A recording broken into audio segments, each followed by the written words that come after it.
Welcome to Dubrovnik. I've just arrived at the old town and started to enter the gate, and I'll show you some of the city and what I find there.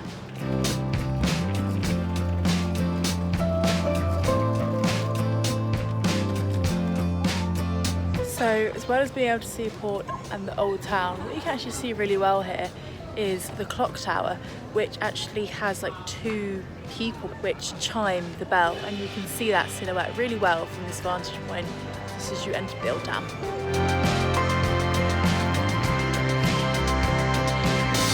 I then headed into the city and down to the port I had just been overlooking.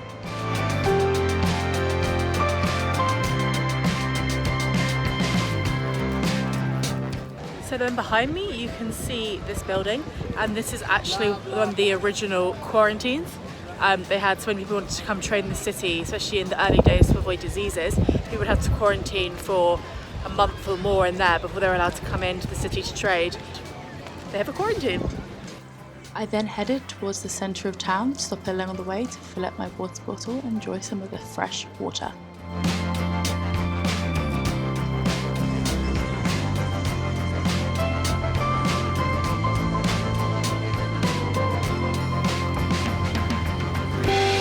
So one thing that I'm finding really nice and quite quaint is all of the signs for like what's on the roads on this kind of like red fabric and like almost like a scroll, which is really good.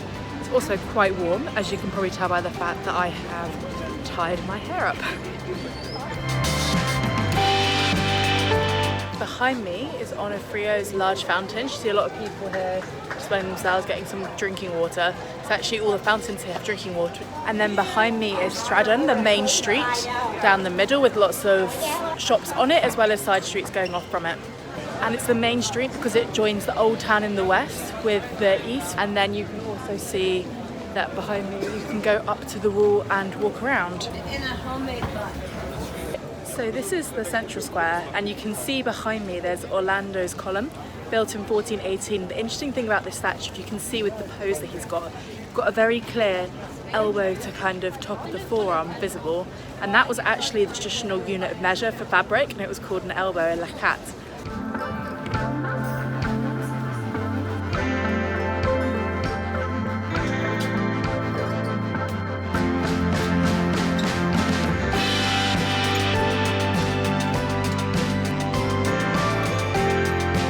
So I just passed through the staircase like from Game of Thrones, and then you encounter this beautiful view, and it's like a protected swimming area where people can snorkel off and swim off.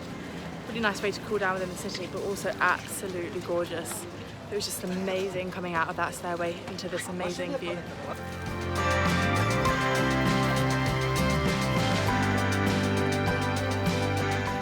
So I've decided it's so idyllic, I'm gonna have to take a dip.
Was an absolutely wonderful swim.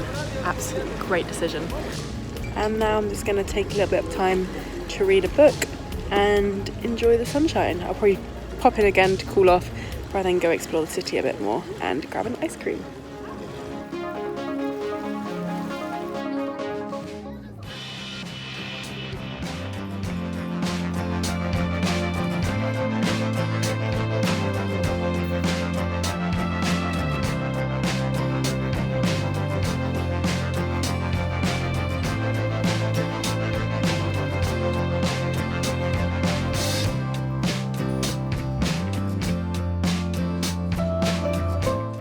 And behind me are the Spanish Steps.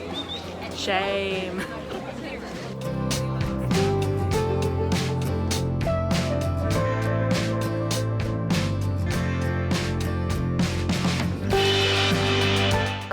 And behind me is Rector's Palace.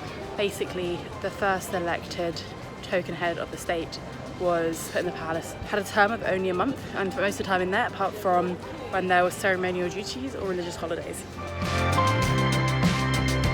I then went to Holy Burek to get allegedly the best burek in Old Dubrovnik. It's essentially pastry and cottage cheese. Before heading back up Stratton to go out of Pile Gate and go see the fort.